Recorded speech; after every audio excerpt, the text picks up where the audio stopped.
Hello. Good morning बच्चों। कैसे हैं आप सभी लोग? तो हम लोग कल पढ़ रहे थे चैप्टर 1 रियल नंबर के बारे में पढ़ रहे थे और कल संख्याएं पढ़ रहे थे। तो कल जहां तक हम पढ़े थे उससे आगे आज पढ़ेंगे। आज हम शुरू करेंगे अभाज्य संख्या से। कौन सी संख्या से? अभाज्य संख्या से शुरू करेंगे। तो देखिए आइए समझते हैं। सातवां नंबर, कल 6 नंबर तक हम संख्याएं समझे थे और सातवां नंबर संख्याएं हैं अभाज्य संख्या। कौन सी संख्या है? अभाज्य संख्या है। तो आइए समझते हैं कि अभाज्य संख्या किसे कहते हैं। बोला जा रहा है एक से बड़ी वे सभी संख्याएं जो एक और स्वयं को छोड़कर अन्य किसी से विभाज्य ना हो।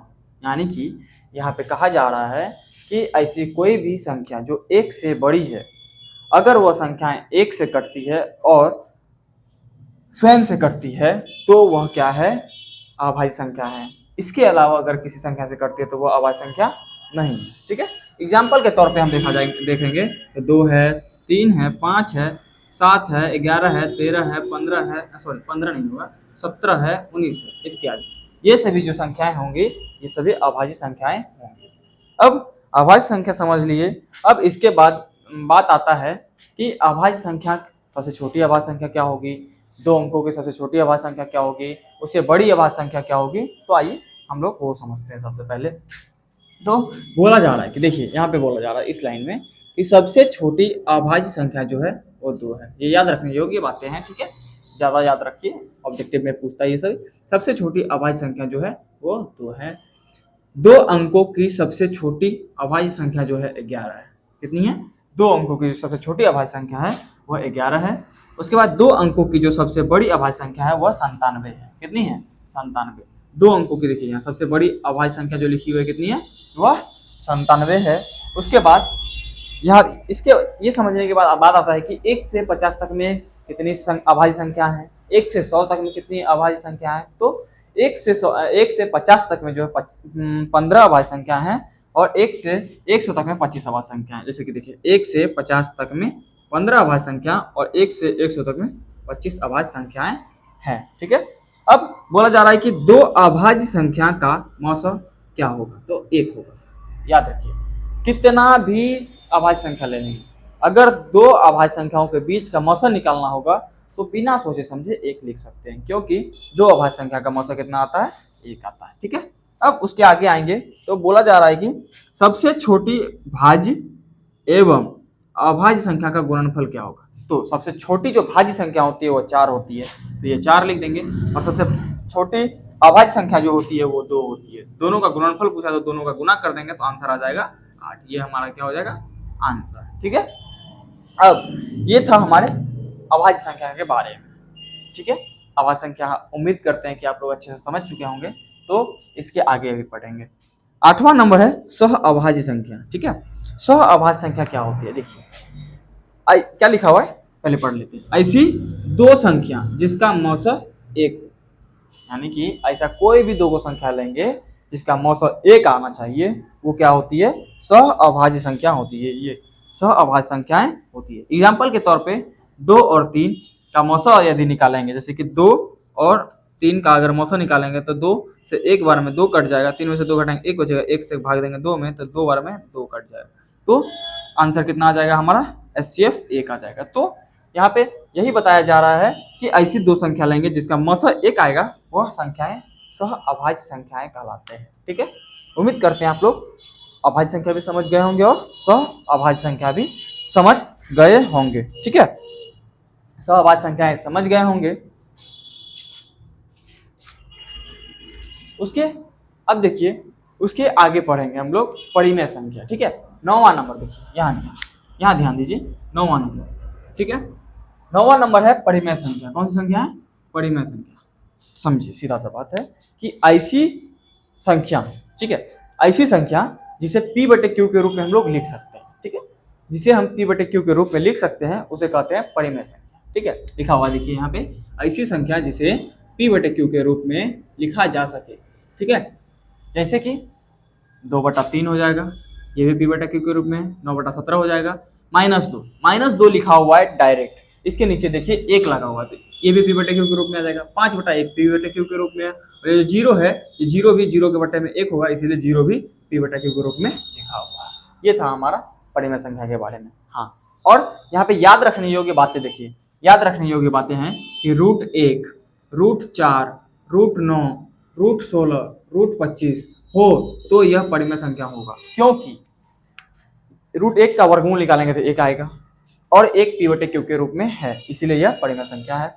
√4 का वर्गमूल 2 आएगा, √9 का वर्गमूल 3 आएगा, √16 का वर्गमूल 4 आएगा, √25 का वर्गमूल 5 आएगा। ठीक है, ये था। लेकिन आगे हम ये बता दें कि √3 का वर्गमूल नहीं निकलेगा, √5 का वर्गमूल नहीं निकलेगा, √11 का नहीं निकलेगा, √13 का नहीं निकलेगा। तो ये सभी जो संख्याएं होंगी वो कौन सी होगी? अपरिमेय संख्याएं होंगी। कौन सी परिमेय संख्या होंगी? कौन सी संख्या होंगी? अपरिमेय संख्याएं होंगी। ठीक है, तो उम्मीद करते हैं परिमेय संख्या समझ चुके होंगे। अब आगे आते हैं 10वां नंबर। 10वां नंबर में है परिमेय संख्या। कौन सी संख्या है? परिमेय संख्या है। तो ठीक परिमेय संख्या के विपरीत अपरिमेय संख्या होंगी। जैसे कि परिमेय संख्या को p/q के रूप में लिख सकते थे, लेकिन अपरिमेय संख्या को p/q के रूप में नहीं लिख सकते हैं।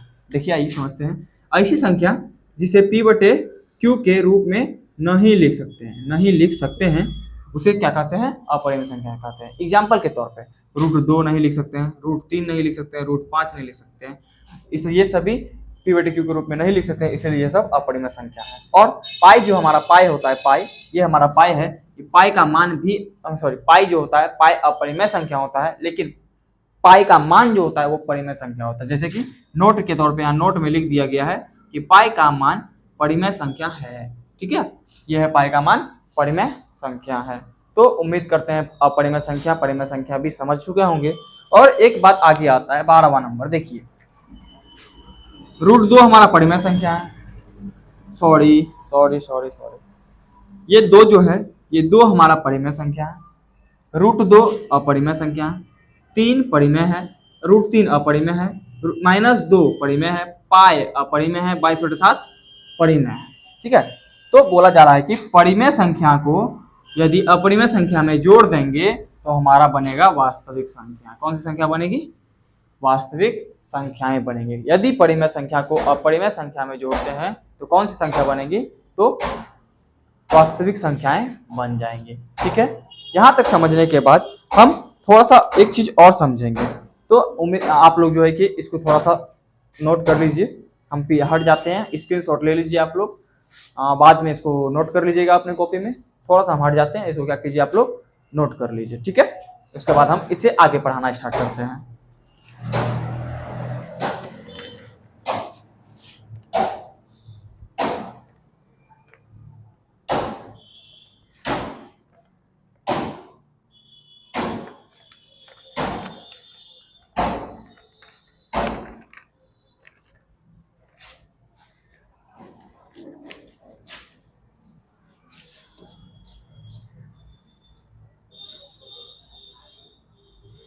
तो उम्मीद करते हैं आप लोग इसका स्क्रीनशॉट ले लिए होंगे।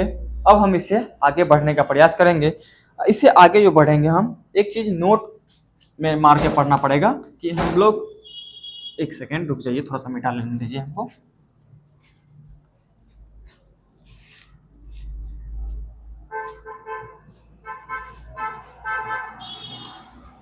समझिए, यदि इसको नोट मार के नोट लिख दीजिएगा, क्योंकि ये थोड़ा सा याद रखने योग्य बातें हैं कि हम लोग इस प्रकार से आ जाए 3.25। ठीक है, एक संख्या इस प्रकार से आएगा 1.46, उसके ऊपर ये आवर्त जिसे बोलते हैं बार इंग्लिश में, इस प्रकार से संख्या आएगा।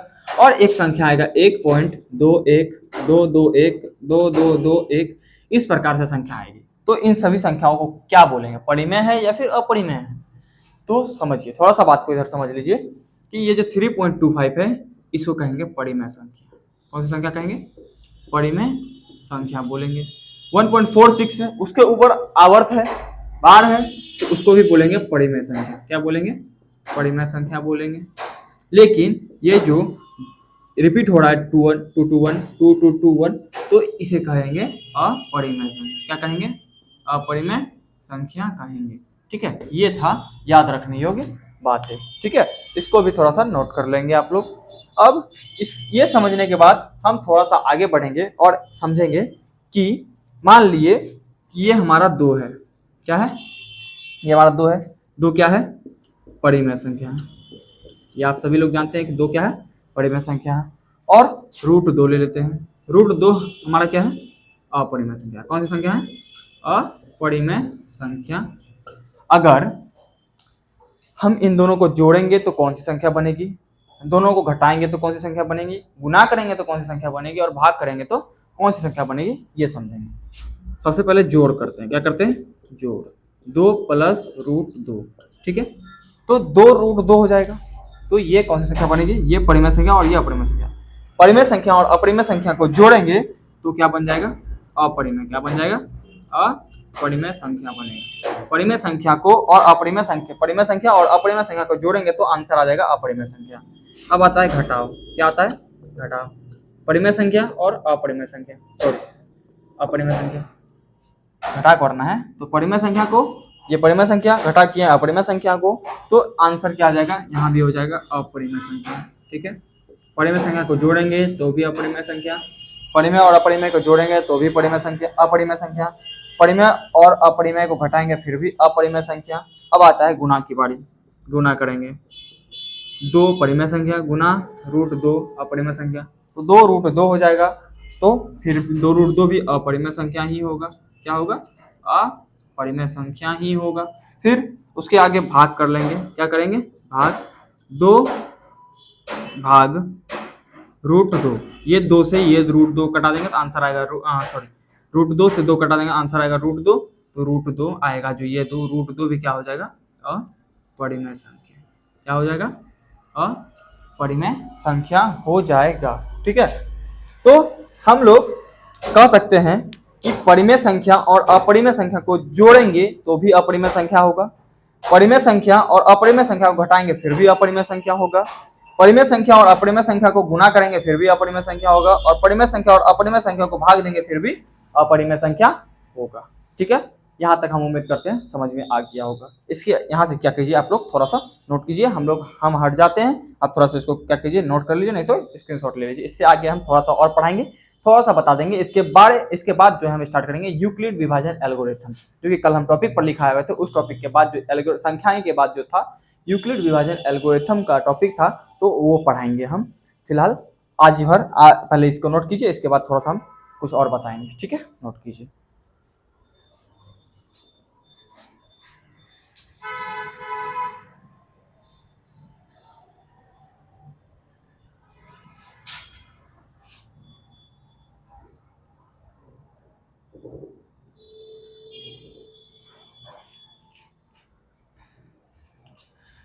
हाँ तो बच्चों, स्क्रीनशॉट ले लिए होंगे आप लोग। हम थोड़ा सा इसको मिटा देते हैं, उसके बाद एक चीज और थोड़ा सा पढ़ाएंगे, ठीक है।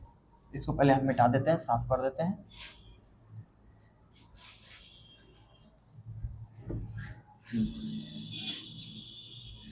अब थोड़ा सा हम जोड़ने के लिए सीख लेते हैं, ठीक है। जोड़ने के लिए क्या सीखेंगे, जोड़ने के लिए क्या सीखते हैं, सबसे पहली बात, सवाल हमारा दिया हुआ है 2 √2 प्लस, ठीक है, 6 √2, ठीक है। एक सवाल इस प्रकार से दिया हुआ है। फिर दूसरा सवाल 3 √2 इस प्रकार से दिया होगा, और 2 √2 इस प्रकार से सवाल दिया हुआ होगा, ठीक है। उसके बाद तीसरा नंबर 4 √2 माइनस 3 √2 इस प्रकार से सवाल दिया हुआ रहेगा, ठीक है। ये 4 √2 है, 4 √2 है माइनस 3 √2 है। उसके बाद फिर 5 √3 माइनस 2 √2 इस प्रकार से दिया हुआ होगा, और पांचवा दिया होगा 6 माइनस 3 √2। इसको किस प्रकार से हल करेंगे, ये देखिए। जब भी इस प्रकार का सवाल आएगा हम लोगों के पास, तो हम लोग रूट का सवाल देखेंगे, रूट का संख्या देखेंगे कि सेम है या नहीं। सेम है तो उसको सेम संख्या से गुना करेंगे, नहीं तो नहीं करेंगे। देखिए क्या होता है कि रूट वाला रूट से जुड़ेगा और बाहर वाला बाहर से जुड़ेगा, हमेशा यही काम होगा। तो सबसे पहले रूट वाला को जोड़, बाहर वाला को जोड़, 2 और 6 कितना हो जाएगा, 6 और 2 8 हो जाएगा, और √2 और प्लस √2 क्या हो जाएगा, रूट में क्या हो जाएगा, क्या हो जाएगा, रूट में √2 और √2 क्या हो जाएगा, √4 हो जाएगा। √2 प्लस में √2, रूट में 4 होता है, 4 का वर्गमूल आ जाएगा 2, तो आंसर 2, ठीक है। अब आता है ये तो हमको जोड़ना था, सॉरी यहाँ तो जोड़ना था हमको, तो 6 में 2 जोड़ देंगे 8 हो जाएगा। अब दूसरा नंबर है 3√2 मल्टीप्लाई 2√2। 3 का मल्टीप्लाई करेंगे 2 से, 3 2 6 और 2√2, तो रूट कितना हो जाएगा? रूट कितना हो जाएगा आपको बताइए तो? रूट कितना हो जाएगा? रूट कितना हो जाएगा बताइए? रूट हो जाएगा 4। क्या हो जाएगा? रूट 4 हो जाएगा। ठीक है, क्यों होगा 4? तो √2 गुना √2 करेंगे तो रूट 4 ही होगा, ये हमारा आंसर होगा। उसके बाद घटा आता है 4√2 में 3√2 घटाएंगे, तो 4√2 में 3√2 घटाएंगे तो ऑटोमेटिक सिर्फ और सिर्फ एक √2 बचेगा, तो √2 आंसर लिखाएगा। उसके बाद 5√3 में माइनस करेंगे 2√2। तो एक चीज आप लोग यहाँ पे गौर कीजिए कि रूट यहाँ पे रूट में 3 है, यहाँ पे रूट में 2 है, इसीलिए यह घटेगा ही नहीं, इसीलिए इसका आंसर 5√3 माइनस 2√2 आएगा। थोड़ा सा नॉइज प्रॉब्लम है, यहाँ बगल में बाइक वगैरह चल रहा है, तो थोड़ा सा आप लोग एडजस्ट कीजिएगा। ठीक है, पांचवा नंबर है 6 माइनस 3√2। ये केवल और केवल संख्याएं हैं और यहाँ रूट में भी है, तो ये भी नहीं घटेगा, इसको भी इसी प्रकार से लिख देंगे 6 माइनस 3√2, ये हो जाएगा हमारा आंसर। ठीक है, कोई दिक्कत? उम्मीद करते हैं आप लोग यहाँ तक समझ चुके होंगे। ठीक है, उम्मीद करते हैं आप लोग यहाँ तक समझ चुके होंगे। अगर आप लोगों को समझ में आता है तो कमेंट में बताएं, अगर नहीं समझ में आता है फिर भी कमेंट में बताएं। ठीक है, उम्मीद करते हैं आप लोग समझ चुके होंगे। ठीक है, तो आज का क्लास यहीं पे क्या कर रहे हैं? खत्म कर रहे हैं। आज का क्लास खत्म हो रहा है। क्या हो रहा है? आज का क्लास खत्म हो रहा है। ठीक है, थैंक यू आप सभी बच्चों को, थैंक यू। और कल वाले क्लास में हम लोग स्टार्ट करेंगे, कल वाले क्लास में जो हम लोग स्टार्ट करेंगे यूक्लिड विभाजन एल्गोरिथम पढ़ना स्टार्ट करेंगे। ठीक है, सभी बच्चों को थैंक यू।